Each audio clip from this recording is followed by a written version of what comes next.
Good evening, everyone. I'm Billy. I'm an alcoholic. So welcome.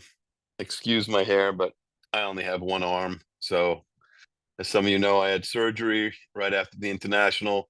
Uh, but I don't want to complain because I want to give a big hello. I hope that she's still here. Oh, didn't I see Suzanne here? Yes, Suzanne is here. So Suzanne had a lot harder surgery than I had. And we have sent out a couple of prayer requests, and Suzanne could not be happier than to see you here tonight. And I'm sure you'll be in St. Louis, so you had to miss in Vancouver, big deal. So welcome, everyone. We have kind of 2 weeks in between what we usually do. We'll open up with the Serenity Prayer. God, grant me the serenity to accept the things I cannot change, the courage to change the things I can, and the wisdom to know the difference. So, reminder about anonymity. If you need to look at your phone, don't point it up at the screen like you're taking pictures. It's a very simple request. We just try to be fair to everyone here. 2 weeks from tonight, we will start going through the service manual, which is what we usually do after we go through the concepts and the traditions. But we had these 2 weeks in the middle, and two common requests we get are one, which is next week's topic, money and the reserve fund. So that is the topic next week, to have a kind of rational discussion about the reserve fund without any uninformed information. And there's lots of things that go around AA. And so we're just going to simply talk about what is the reserve fund? How does it work? Why is it not an endowment? What's its purpose? And a little bit about GSO finances and how they work all together. Tonight, somebody sent in a request about 2 months ago and said, we're getting these notices for a non-trustee director, an appointed committee member. And I've read it in the service manual, but it really doesn't say a lot.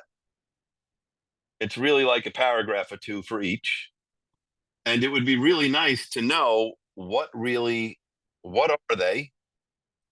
How do you become one? What's it really like to be one? What's the process to get selected? And so from a high level, if you're here in a couple of weeks, we will go through the AA corporate boards and the general service board.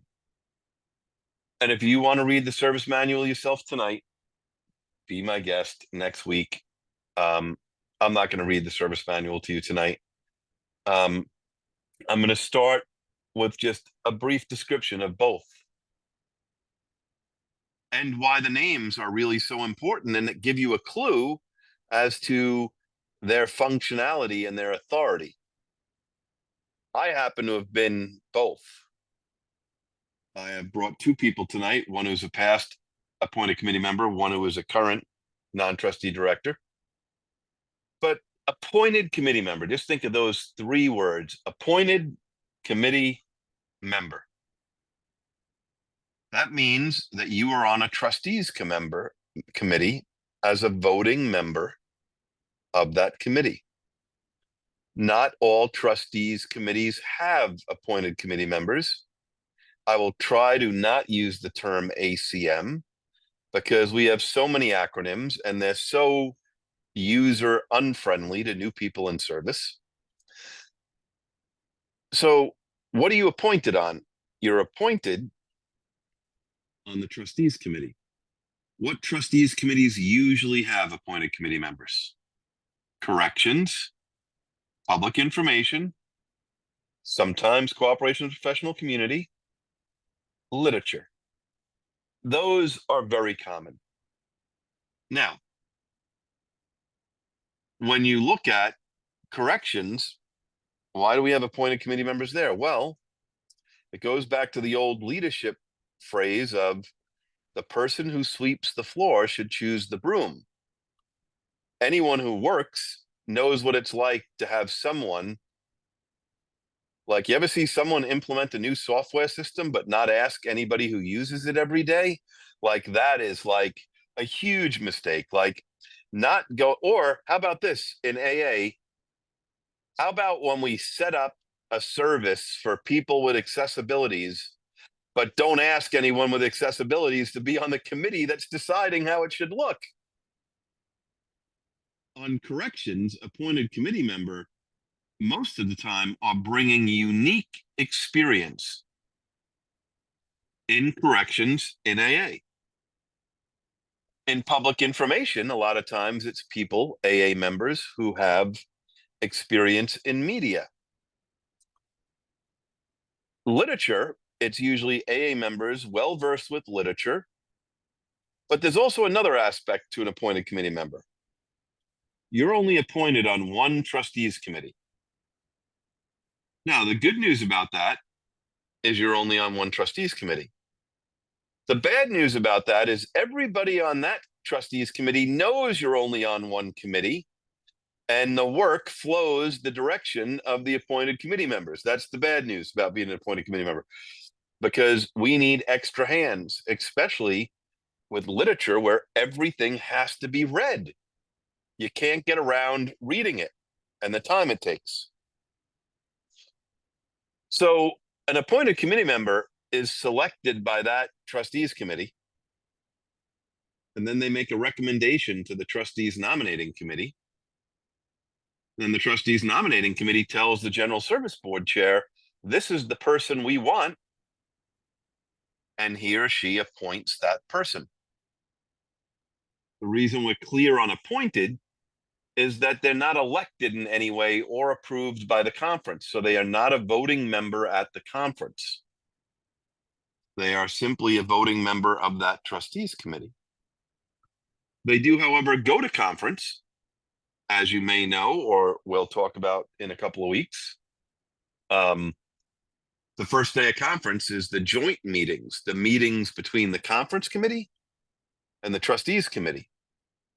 The appointed committee members go to that meeting and go to the opening dinner, but then they do not attend as a voting member all week.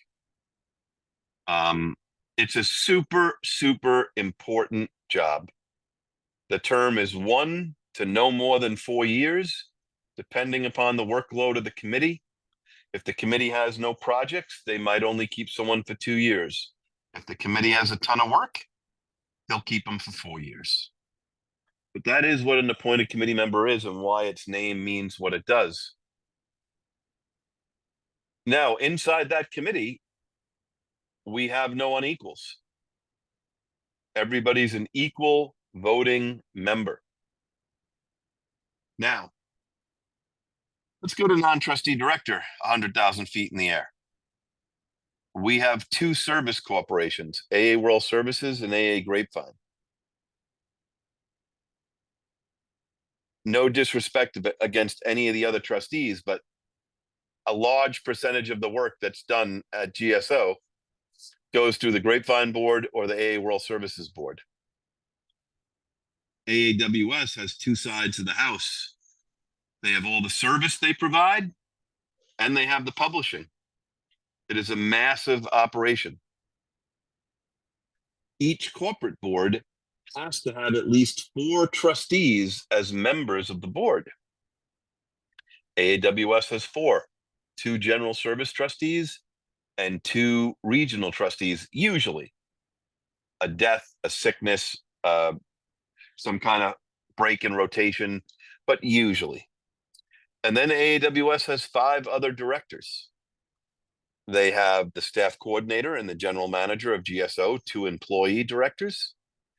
And then they have 3 directors who are not trustees, hence the term non-trustee director. If you're a non-trustee director, you're only on the corporate board. You are not on the general service board. If you used me as an example, I was a non-trustee director for 4 years on AA World Services, and then I was elected general service trustee. So then I was a trustee director on AAWS. So I was on both boards for my last 4 years. I was a member of the board of trustees, and I was still on the AAWS board.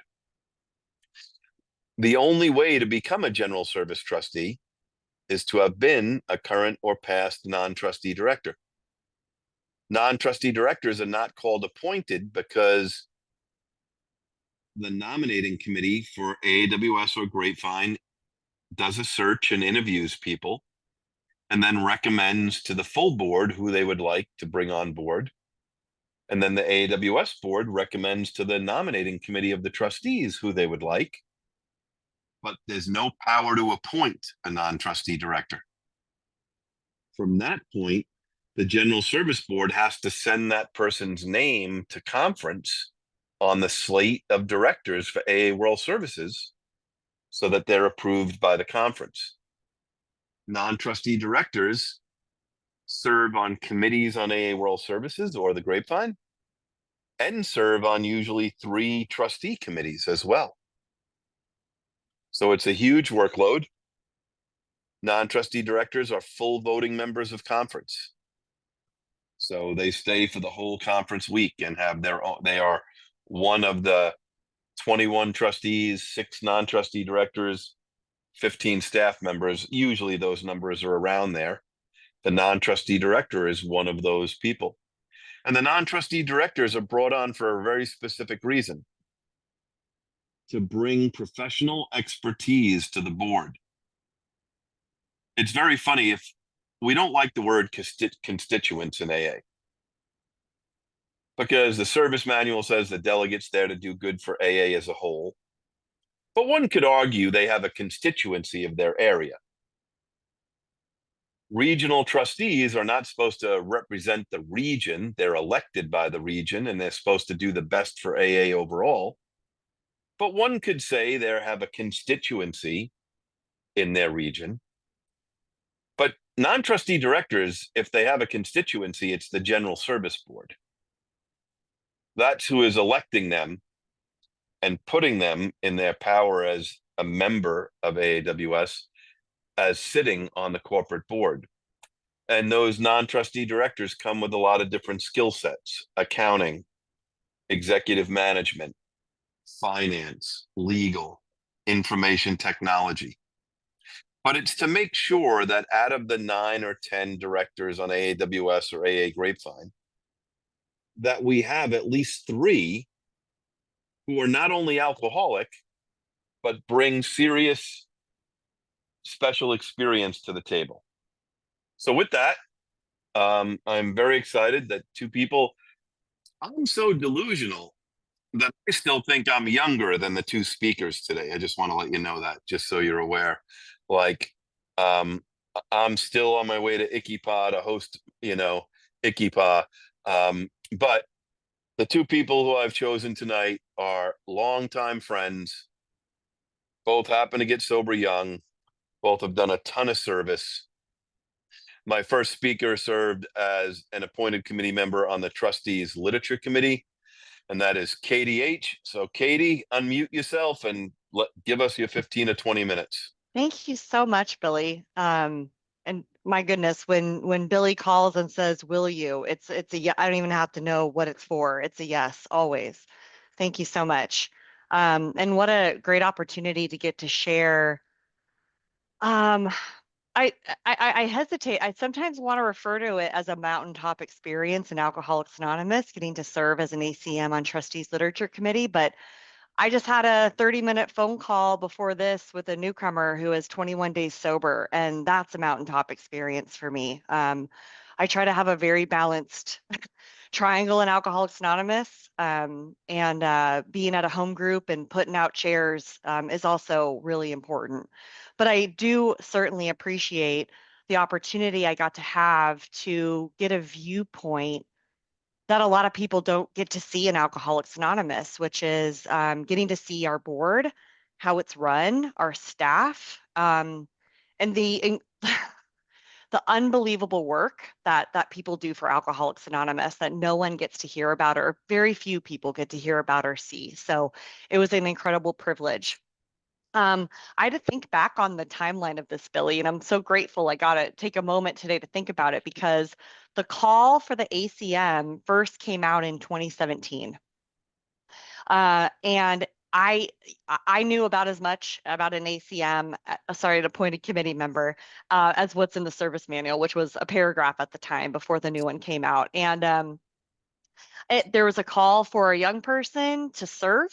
And I've grown up in AA with, if I'm available, I put my hand up. And I don't need to know what it's about. I just need to say yes. I have a huge responsibility. I walked into Alcoholics Anonymous for the first time at 19, and I sat all the way down when I was 21 years old, and I'm very, very grateful. This 40-year-old woman is very grateful for the life you've given me, and so I say yes to AA. And I got sober young, and I read the requirements, and I filled out a resume. And on my resume, I put details around my professional career, which I work for a global IT company. I lead a very senior group of people for North America and manage a $1.4 billion portfolio for that company. And so I put my professional resume in. I put my AA resume in, which is uh, I don't know, probably not impressive to a lot of people here on the phone in terms of general service work. I'd been a GSR, I'd been an alt GSR, a GSR, which is the most important job in AA anyways. And I had been an alt DCM. I was currently serving as an alt DCM for my district. And but I've always had an H&I panel. I participated in PICPC. Active in intergroup for many, many years, which is why it took me so long to get to general service. And I've sponsored over 100 women, and most of them teenagers or people in their 20s. And I served on SACYPA, which is Sacramento Young People in Alcoholics Anonymous, and have been, in general, a consumer of all things YPA. I love young people's in Alcoholics Anonymous. And so that was part of my resume, and I threw it out there. And I got a call in November of 2017, which was a shocker, seeing New York on my phone from California. I was like, who's calling me? I answer my phone no matter what anyways, but answered and was very excited and thrilled to get a call from the Secretary of Trustees Literature Committee at the time, and asked for an interview. I heard there was about 100 resumes that were submitted across the country, and mine was one of 5 that was selected for an interview. And I had a 30-minute call with Greg T, who was our General Service Office Manager at the time, and a couple other trustees, a staff, and non-trustee director. Was asked a series of questions, and I actually, just on a side note, I thought I totally blew my interview because I can be nothing but honest. And they said, what's your experience with the second tradition? And I said, well, I can tell you how I've learned the hard way. And I shared some really funny stories about how I've had to make group amends for not following a group conscience. And I was like, well, why did I share that one? I should have made myself look better, but they seemed to like it. And they invited me on an adventure that it was an adventure. And I've been on a lot, and this was a fun one. So I was invited to participate, and I of course said yes. Was invited to my first board weekend in 2018, July. So I got to be a part of the 69th, 70th, 71st, and 72nd conference. So in person, Zoom, in person. I got to have nice little bookends on my experience. And I just wanted to share, there were a lot of interesting comments from people in my area, because I didn't have area experience, and there was a lot of like kind of look up and down, like, you have a vote on trustees literature. Like, it was some really interesting judgment, I don't know, whatever it was, from people, critique. And so I kind of showed up to my first board weekend with that energy of, I really don't know if I belong here. And I sat down for lunch, and I sat at a table, and Carolyn W. came and sat down next to me, and it was her first year as a non-trustee director, and said, when did you serve as delegate? And I immediately went, oh no, I'm found out. And I said, I haven't been delegate. I shouldn't be here. And she said, Katie, No, you should be here. Absolutely, because I want to hear what you have to say. Someone who hasn't had 20 years of indoctrination in Alcoholics Anonymous General Service, and you probably have fresh new ideas. And it was so wonderful to hear that. I immediately felt a part of, and I'm forever grateful. It also taught me, do I do the same thing for the person with 30 days sober at my business meeting? Am I willing to hear everyone's ideas and know that a good idea can come from anywhere? But my 4 years serving, like I said, the call was for the young people's pamphlet. There was a revision to Too Young and Young People in AA. That's why there was a call. And so that's what I was there to work on. But like Billy described it very wonderfully. A lot of work comes to the A.C.M. and I raised my hand. I said, I will do whatever. I'm so excited to participate. Um, so I got put on a lot of other committees for sure. And Billy mentioned I only had a vote on trustees literature, which blew me away that I even had a vote on trustees literature, but I did not participate and actually couldn't even attend any other of the trustee committees, which personal opinion thought it was a little problematic. I would have loved to have heard, at least sat in and listened to what else was going on. I always had secondhand information, especially from the conference. I wasn't allowed to be at the conference, even just to listen. So I had, in that way, and I'm just going to say it, I felt like a second class citizen sometimes in that regard, and that I wasn't getting all of the information and had a different didn't have the same perspective as everyone else I was working with, which was challenging because I did have a vote. I had a full vote for those 4 years on all items that came across the trustees literature desk. So what did I do? Specifically for the Young People in AA pamphlet, I traveled to Iquipa in 2019. Um, I think I saw you there, Billy. And I ran a couple workshops and talked to a whole bunch of young people. Even though I had right of decision and I could have really made any decision I wanted to, I really wanted to hear from people at Iquipa. And I talked to a lot of other committees. I went to a whole bunch of young people's committees around the country and shared kind of what I was thinking, but also wanted to hear from them.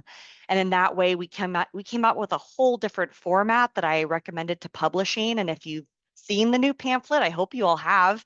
It's broken out into sections. We called them snackable sections of what it was like, what happened, and what it's like today. And we use little emojis to like take people through and shorten the stories down, condense them.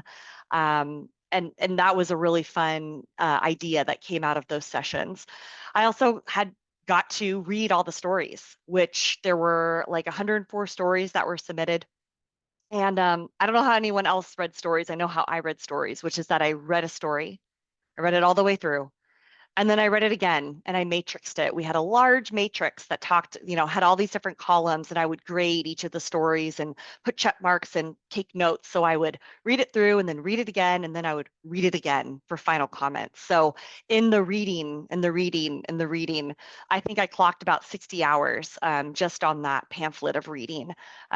It felt so, if someone took the time, it almost makes me emotional. Someone took the time to write their story. I had the responsibility to read it well and to give it great consideration, which I did. And I think I'm getting emotional because I'll just tell you, I'll tell you all. I think I'm good on time, Billy. We were at the international, and it was Friday night at the big meeting, and I run into a friend I haven't seen in a couple years, but I watched him get sober about 16 years ago. And someone's asking me about my role as A.C.M, and I shared about the young people's pamphlet, and he's going, "What did you do?" And I'm telling him what I did and how I read the stories and made recommendations to publishing and on the graphic design and did all of this stuff. And he goes, "You read all the stories?" I said, "Yeah, you should look at it." And so he pulls up his phone and he starts flipping through, and you picked the stories? I was like, a part of the subcommittee that picked them. And he goes, "You picked this one?" It was his story. I didn't even know. He didn't know I was on the committee. I didn't know it was his story. And we just started sobbing. And it was yeah, it was I'm still like processing this. It's only been like a week or so since that happened. Um, and the feeling that God is the most incredible composer of the most beautiful orchestra in Alcoholics Anonymous, and I got to see a little ripple of it. So yeah, I got to do that. And then what was really important in the work is, submit reports, and then at the joint sessions with the conference, share the work I was doing. It took a while to get approved because once I was gone, the conference didn't have me to say, no, I did all of this. And apparently the literature conference committee kept saying, did anyone talk to a young person about this pamphlet before they approved it? And finally, one of a couple people on trustees literature said, no, we had an A.C.M, Katie, I promise she worked on this. It's good. And they finally approved it, which was great. But I also, something that just happened out of it is, if anyone's familiar with RipTab, I was a part of RipTab 1 and 2 for the 70th and 71st conference. You can watch the presentation. Billy, if you don't have a copy, I can always shoot it over if anyone's interested. It's beautiful. It is available to the whole fellowship, but RipTab stands for Researching Issues, Possible Tools, and Access to the Book. And this is the background work that led up to served up the information for the fellowship to make the decision on the plain language big book. And it was really incredible to be a part of. And it really was that. It was research. It was researching literacy and reading level of the big book, relatability of the big book, the original purpose of the big book, all the history of that, of the different agenda items, societal changes, and then what has been done to address the challenges. And we, as a subcommittee, put all that together and gave a couple presentations on it. And that was, like I said, just an incredible bit of work in terms of what it did for me, and really getting to think about, and I'm a big book thumper. I tonight is my home group. It's a big book study. I love the big book. And I had a lot of ideas coming into the committee about the big book, and getting to research and learn and hear all these different perspectives was so amazing for me, and getting to then participate in serving up this information. I also got to work on the Three Legacies pamphlet, which is kind of no longer. Questions and answers on sponsorship. I got to kind of play around with everything, the trustees literature committee needed additional work. I got to fully participate. Like I said, even though I was not a trustee or non-trustee director, I was always able to share my opinion, and it was welcome and encouraged. And forever grateful, like I said, for getting that that little view into the work that's done. And yeah, I'm so privileged. I'm privileged in participation of Alcoholics Anonymous, and continue to be committed beyond convenience to this thing. And very grateful that Billy asked me to share that little bit of experience. I think, did I cover it all? Is there something I missed, Billy? You were awesome. Okay, as long as you say so. You were awesome. Thank you very much for being here tonight. Thank you Totally, so much. totally appreciate it. I think we all have our I showed up um overconfident, a past delegate, um, and I had a plan that I wasn't going to say anything. And I said nothing at my first meeting of corrections trustees when I was at A.C.M. And at lunchtime, past chair Jim Estelle sat down next to me, and he's a non-alcoholic, but a towering figure in AA history. And back then, like when he walked in the room, time stopped, and he was in charge of prisons in Texas, and he wore a cowboy hat and cowboy boots and a bolo tie, and his jeans were like starched, like you almost wondered how they could bend. They were starched so perfectly, but he was a legend. And he sat down with me and he said, that was an interesting meeting. And I just said, yeah, it was very interesting. He said, what happened to you in there? And I said, what do you mean? He said, well, you didn't say anything. I said, oh, I came here with a plan that I was just going to listen, sit back, and I didn't want to be over anxious. And he looked right at me and said, maybe you should resign. You know how much we paid for you to fly here and stay in a hotel?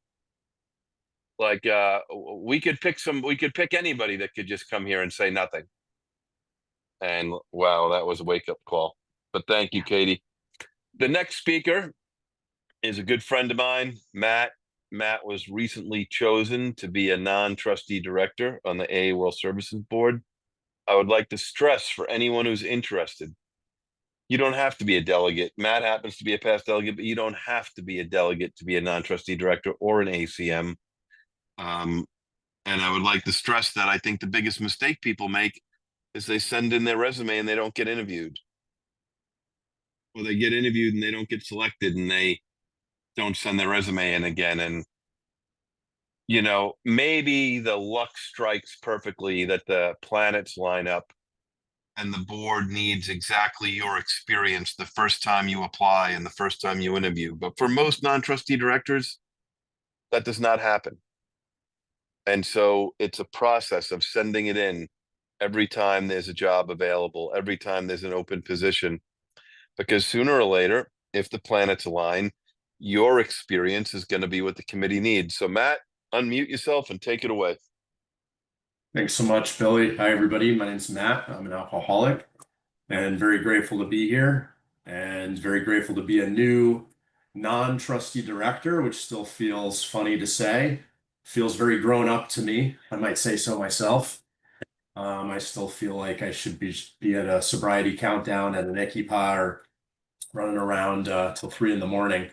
But I grew up here, and it's sort of a funny full circle experience tonight. I was thinking about it earlier when the first interaction I ever had with a non-trustee director, the first one I knew of or heard of or met is facilitating the meeting tonight. And I remember he was an appointed committee member when I was brand new to service and brand new to sobriety, learning how to crawl, and then here we are. And likewise, maybe there's someone on here who this is in your future. And if you forget everything I say, remember this one thing. It's awesome. It's awesome. It's so much fun. It's awesome. I've just barely been doing it a couple months here. So my experience is more about how I got here rather than what it actually is. And I'll also just mention that if you're on this meeting and you feel like you're picking up 5% of what's being said, it's totally fine. If you go to concept meetings and service manual meetings, you go to workshops about non-trustee directors and you feel like you pick up on 5% of what's being said, that's how I felt for a while. And I just felt like it's still good for me to sit there, soak it in, take it in.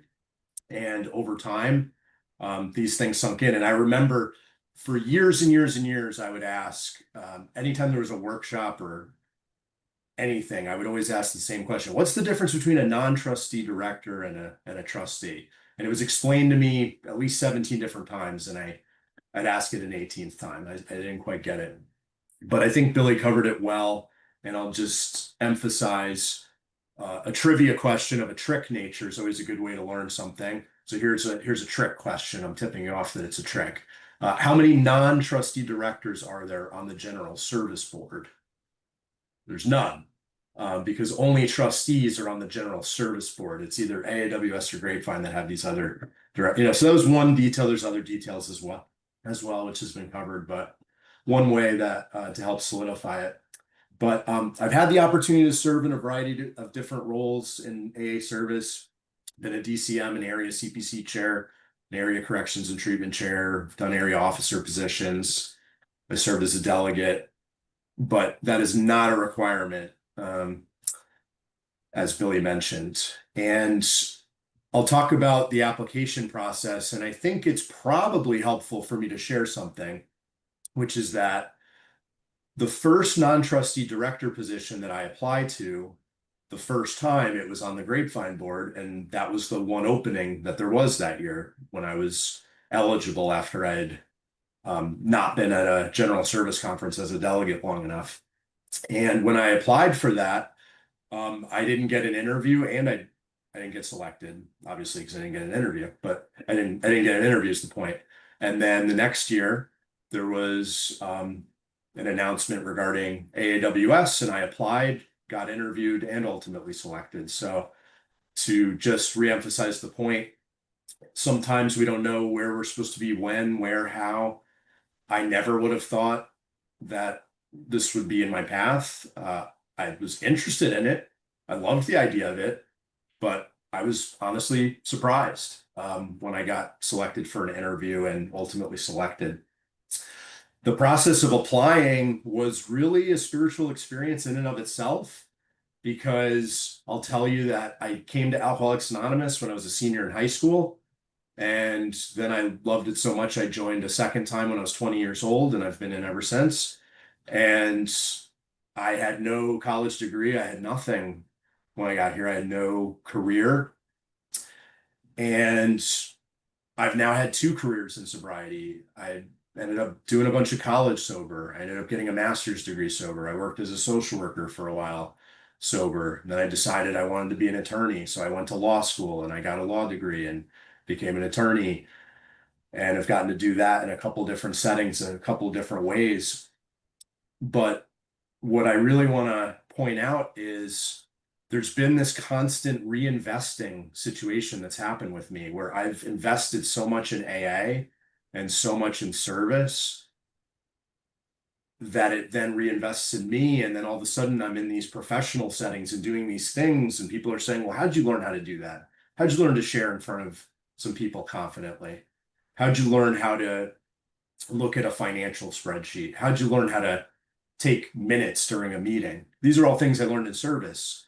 And then because I'm investing in AA, and then AA is reinvesting in me, and then I'm reinvesting that into different professional opportunities and things, then there's the opportunity to reinvest it into AA all over again. It's this very give and take relationship. It's really quite beautiful. And when I was filling out that resume application, I remember I knew it was coming, and I went on a trip to New Zealand and Australia. My dad lives in New Zealand, and we've had a strained relationship, and I was going out there. He'd gotten sick, and it was a really important trip to make. And then I went to Australia after, and it was on one of those long plane rides, just to give you a little color to the story here, where I was working on my resume and just working on this application because I wasn't going to sleep on a plane. And it was just a nice way to spend the time. And I was spending the time filling out this resume, which was a combination of professional experience, but also AA service. And I just remember as I was filling it out thinking, wow, how did all this happen? This is a lot of stuff. This is a lot. This is crazy. And I know that everybody in here gets that, and whatever our own version of that is. And maybe it's not having a bunch of degrees in 2 different professions, but just cleaning up the wreckage of your past and having your family trust you, whatever our own version of it is. I mean, sometimes you just stop and smell the roses and you're like, wow, how'd this happen? How did I get here? And even just filling out the application, I was having one of those experiences. So I filled it out, and I want to emphasize that I put a lot of spiritual effort into the whole process. I put a lot of spiritual effort into the resume. I used my 11-step practice. When I filled it out, I considered, what's honest. I don't want to overstate my skills, but I also don't want to be fake. And if there's something I'm skilled in and I can offer, I want to put it on there. And I just want to be real, have some humility, right-sizedness. And there was a lot of prayer and meditation that went into that, and consulting and seeing if I had the time and the availability. And I remember when I sent it on its way, I sent it on its way with some spiritual energy of like, I just want to be of service to AA however possible. And if that's this, awesome. If that's some other way, awesome. I know that there's so many things we can do in so many ways to stay involved. And so I sent it on its way, and then it was a bit of a wait for a while. And I forget the exact timeline, but it was last summer that I applied, June or July or somewhere around there. And then I forget exactly when, maybe it was August, I think. That's when I got an email that I was certain was the no thank you letter. I was sure that's what it was.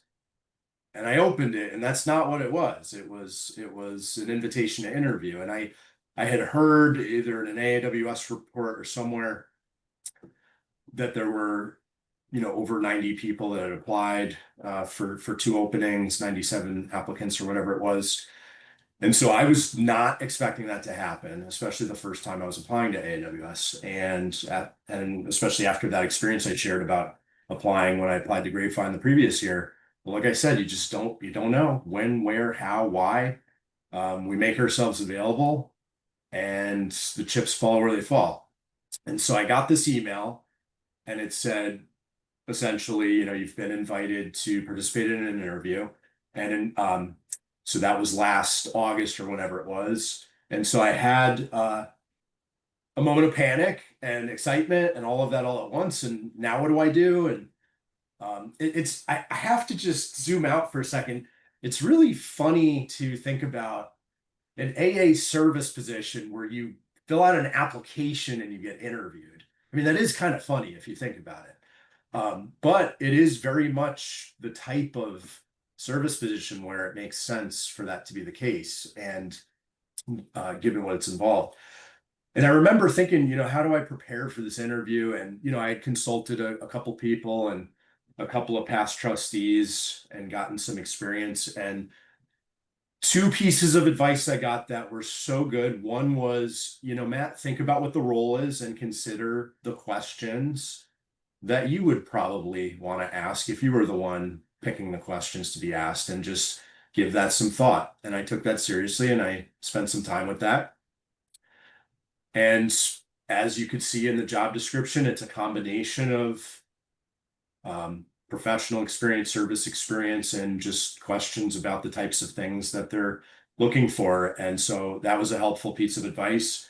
I won't give you more than that, just like no one else gave me more than that, because at the end of the day, first of all, it changes every year, I'm sure. And second of all, we don't want to, we want the process to have integrity and all that. But, just spending that time of considering, what questions would I want to ask? And the second piece of advice that was so important that I got was just be yourself. Just be yourself. And so with that, in case you're visually impaired or you're not watching, I have a pair of orange sunglasses on at the moment, let the record reflect. And I'm wearing a hat that says Silly Goose Fun Time, which is a custom made hat that I bought on the internet. I did not wear that to my interview, but I'm wearing that here for just a moment, just to demonstrate that I'm just being me. I'm just me. That's just who I am. I'm just me. I went to the interview and I was myself. And I think in any service position we do, we go in and we just we're ourselves. And I can be very, very serious when I need to be, and I can also be very outlandish and bizarre when I want to be. Anybody who knows me knows that. And we just go and we be ourselves. If you've gotten to serve as a DCM or anything, you see the person before you, after you, we all just bring a piece of ourselves to that. And that was just helpful advice. And the spiritual preparation and everything else, I didn't sleep at all, hardly, the night before the interview, because I was so excited, anxious, nervous, excited, anxious, nervous, excited, excited. And I got maybe 3 hours of sleep. And I remember, having the thought of, oh, I'm not going to do a good job. I'm not going to do a good job because I didn't sleep. And then being reminded of a sane thought, which is, well, that's you. When something's really important to you, you don't sleep the night before. So if there's like a AAWS committee presentation I'm going to have to give or something like that, I'm going to be a combination of excited and anxious. I'm not going to get some sleep, but I'm still going to power through it. Right. And so just be yourself, just be you, don't try to fight it, just be ourselves.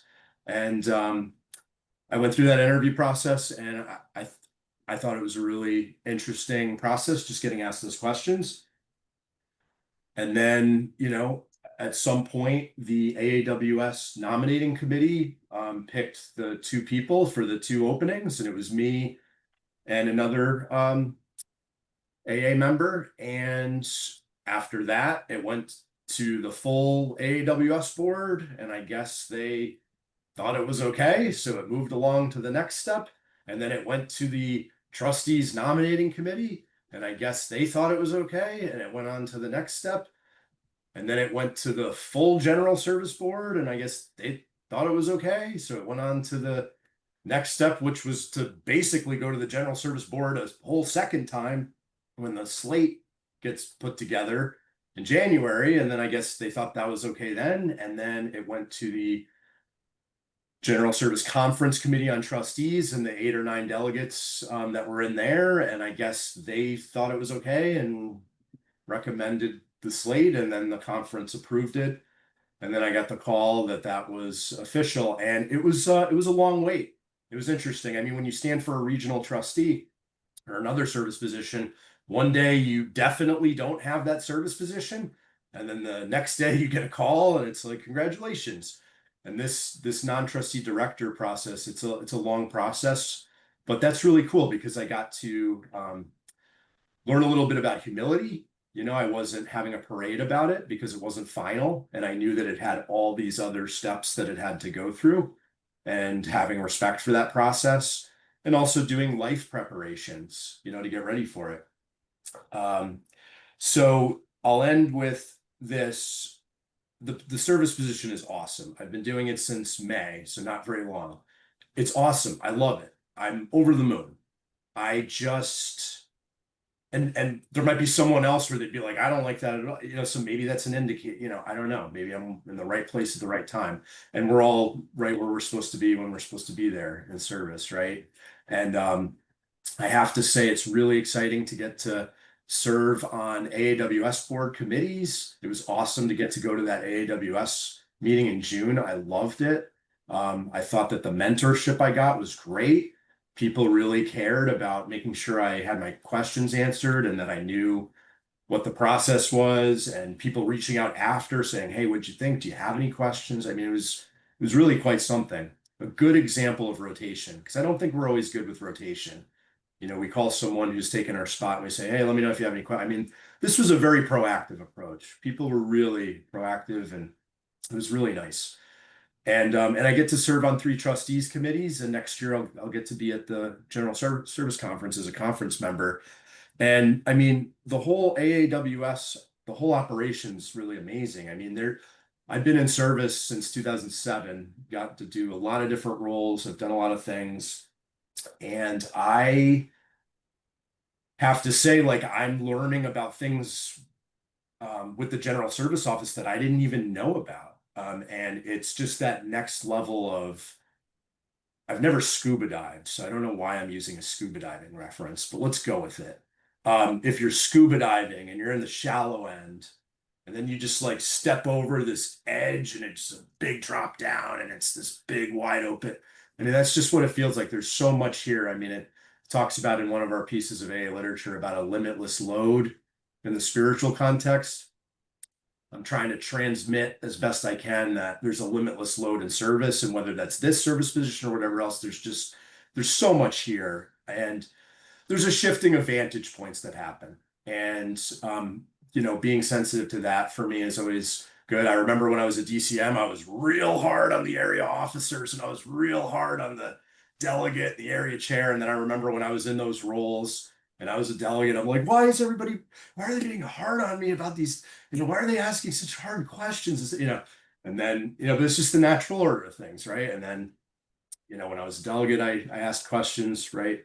And you know, so there's that shifting of vantage points, and then you kind of see different things from different perspectives, and there's just a lot. There's just a lot always, right? And there's always truth all around for us all to learn from each other, depending on what vantage point we're coming from.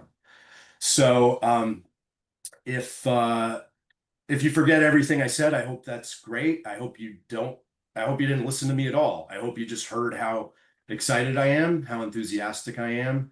And hopefully I just re-inspired you about whatever service you're doing. That's the agenda I'm pushing. So my cards are on the table. I'll pass with that. Thanks. Thanks, Matt. That was awesome. So we have a few minutes for questions. We'll just review the operating rules of Monday night. You can send to me a message, make sure it's to me, and I will read the question, and make sure you say who it's for, Matt or Katie. A reminder, we do not deal with conference agenda items here. I know the conference just happened. We also don't deal with self-correcting the last conference that happened. If you are unhappy with anything that happened at the last conference, you need to go to your group, your GSR, your district, or your delegate and take care of it that way. We stay away from lots of topics like that. So I just wanted to remind everyone So let's see. I have two questions already. The first is Katie going to Ikipa this year? It's a great question, and I wish I was. Icky, icky, icky, but I'm not. Okay. The second question was, am I going to Ikipa? Which I have agreed to speak on the concepts at Ikipa. So yes, I will be there. Next question is from Matt. Matt, what trustee committees are you currently on? I'm very excited to say I'm on the trustees committee on the conference, trustees committee on finance, and the international committee. So I'm looking forward to it. I'm a total nerd, and a couple of those are nerdy ones. Okay. Let's see.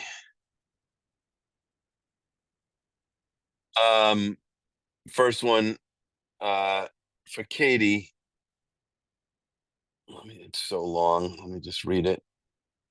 So basically what it's asking, Katie, is do you think sometimes a lot of people who get sober young and rebuild a life like you and Matt talked about, and maybe go back to school or get a family or get a career, how do you manage all of that and stay active in service?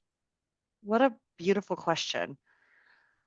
Um, and I wish it was an easier answer because I think I wish I could manage my time in my life. I have a lot of ideas about what I should and shouldn't be doing, and I really believe that God manages my time.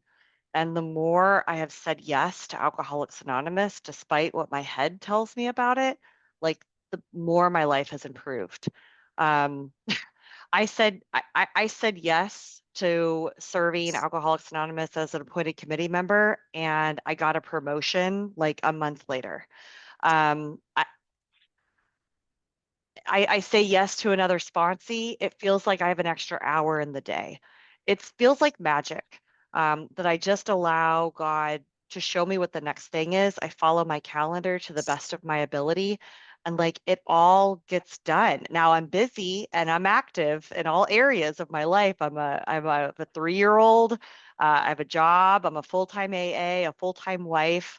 Um, full-time in a lot of other areas of service right now, and like it all gets done. So there's nothing for me to manage. It's just for me to accept the invitation and double check with my husband, if that answers the And question. a part-time golfer. Yes. And I golf. Yes, yes. Matt, when you were interviewed for the two openings, were there any specific professional experience they were looking for at the time? I think you'd have to ask them, honestly. I don't know. And I mean, I know what my own background is, and I know that when I had that spiritual experience I told you about where I was filling out the resume, there were a lot of different um, experiences that I put on there where I thought this might be helpful. So I honestly don't know what evaluation they used for me, but I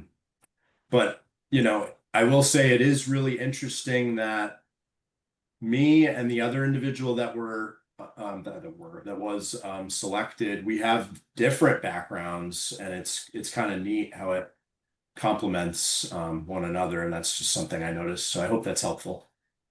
Thank you. Another question for you, Matt, and I love this question. I'd love to even thank the person who asked it, but I'm not going to call you out, but it's a great question. Do you have to agree with the board in order to be selected as a non-trustee director all the time?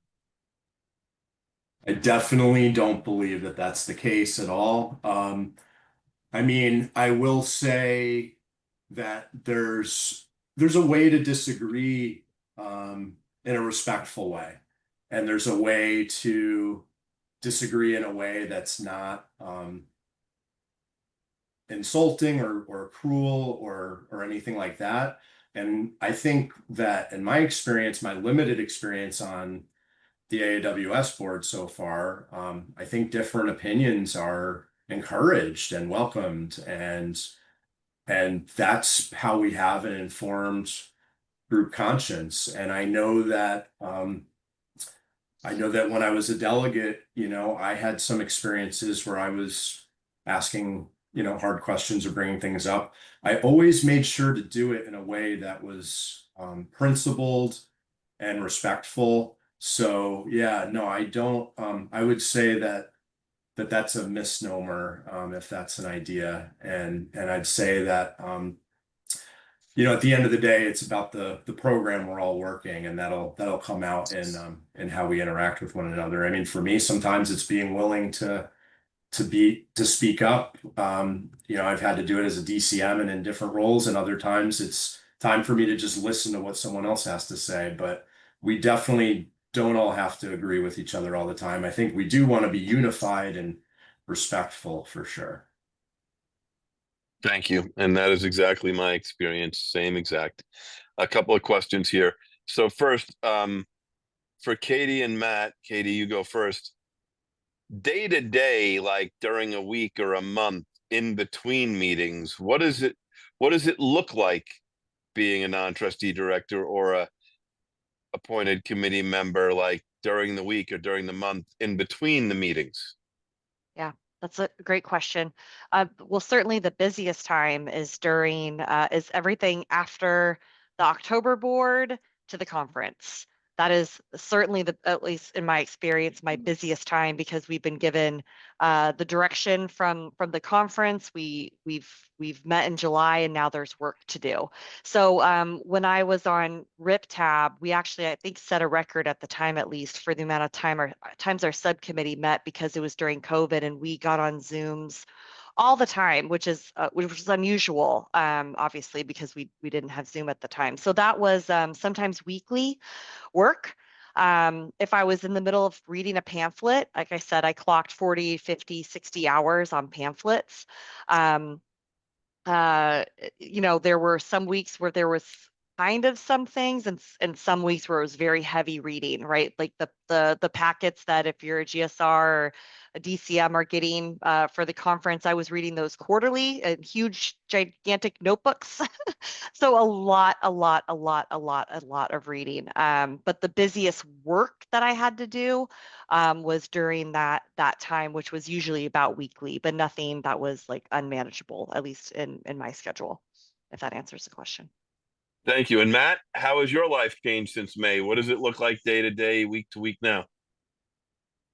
Yeah, I'd say the AAWS board meeting, it's like a dinner party, and then there is a lot of like cooking and preparation and figuring out the seating chart ahead of time. I think I'll have a better idea, honestly, later in the year because I'm just getting started, but um there's definitely some lead ups to the board meetings. Some committees do meet monthly, others don't. Others just meet during the AAWS board meeting, and then trustees committees are probably about to ramp up more after July, at least the ones that I'm on. So I think I'll have more experience later, and I'm just going to be honest and say, ask me again in 9 months. But so far, my experience has been that times like liquid in a container, it'll fit the shape of the container. If you give me 2 weeks to do something, I'll make it take 2 weeks. If you give me 2 hours to do it, I'll get it done in 2 hours, and just seem to find the time. And that's it. Thanks. Thanks. Another great question for both of you is, how important is it to remain a committed member of Alcoholics Anonymous with a home group in recovery and sponsees while holding these positions? Katie? Essential. Essential. I don't know how anyone could serve. There are people that do, and I don't know. That I'll just say that don't have a home group and don't work with others. And I would not be effective in my role if I wasn't active in a home group. I have 3 committed meetings. I sponsor others. I'm on the 12-step hotline. I'm actually very passionate about that topic. And to me, it should be a requirement for anyone serving Alcoholics Anonymous to be active in a home group, active in sponsorship, or active in service, not just general service. That'll be my soapbox or the hill that I die on. I'll just give an example, not to call anyone out, but I did have a conversation with someone on the board that said, young people don't read the big book. And in my experience, that's as far from the truth as one can get. And you would know that if you went to a young people's conference or a young people's game night or trivia night where we memorize it and people call it out in the middle of events, but that's neither here nor there. So the short way of saying that, essential. Thanks, Matt. Completely agree. I listened to a fifth step this last Saturday. I'm at my home group every week. I feel like I'd be terrible and so out of touch. I'd be terrible at what I'm trying to do here if I wasn't in touch with what the AA member walking in today, experiences, thinks about, asks about.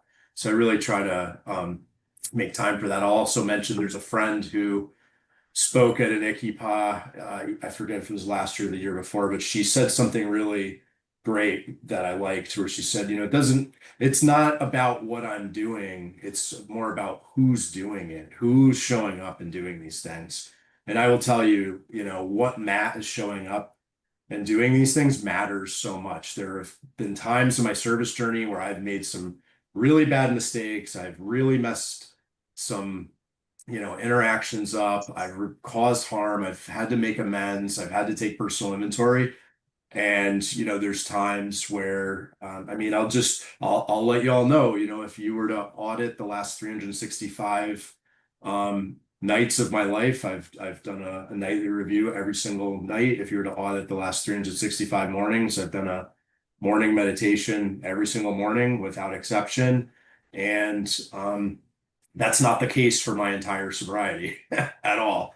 And what Matt I'm bringing and who's showing up matters. And if I'm firmly grounded in sponsorship in a home group, then I'm motivated to want to work the steps, because if I'm just trying to work the steps for myself, that just doesn't motivate me. But if I'm being a hypocrite and working with others and asking them to do things I'm not doing, that usually gets me in action. So that helps.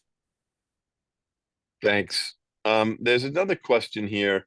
What about the alcoholic that got sober older and didn't go back to school and wants to be of service in these positions? So I would just answer for both of these positions to let you know, number one, it doesn't matter what age you get sober at.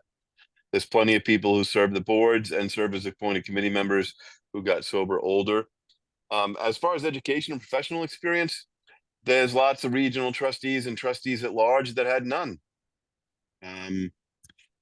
The positions we're talking about tonight are kind of specialized, so you do need professional business experience to bring to be a non-trustee director, but there are tons of other positions at the board level that do not require that. And then there is another question. Okay, this question is going to be a PSA for the next couple of weeks. Are Grapevine and GSO incorporated? If so, does the board and non-alcoholic trustees have a say over them? So that is like a 1 hour meeting on its own to walk you through. I can answer yes. AA World Services Incorporated, AA Grapevine is incorporated, and the General Service Board is incorporated. And those boards do have say over those corporations, but we are going to really dive into that over the next 12 or so weeks when we get to those chapters. And we're going to bring in some people who currently serve or used to serve in those roles to really talk about it. But with that, I really want to thank Matt and Katie for coming out and for continuing to show up. And there's 70 something or 80 something people here tonight, but the recordings go far and wide, and it'll really help people to really hear that. So thank you very much. And we will close with the responsibility statement. I am responsible when anyone, anywhere reaches out for help. I want the hand of AA always to be there. And for that, I am responsible. Thanks, everyone. Have a great night. See you next week. Thanks, Billy.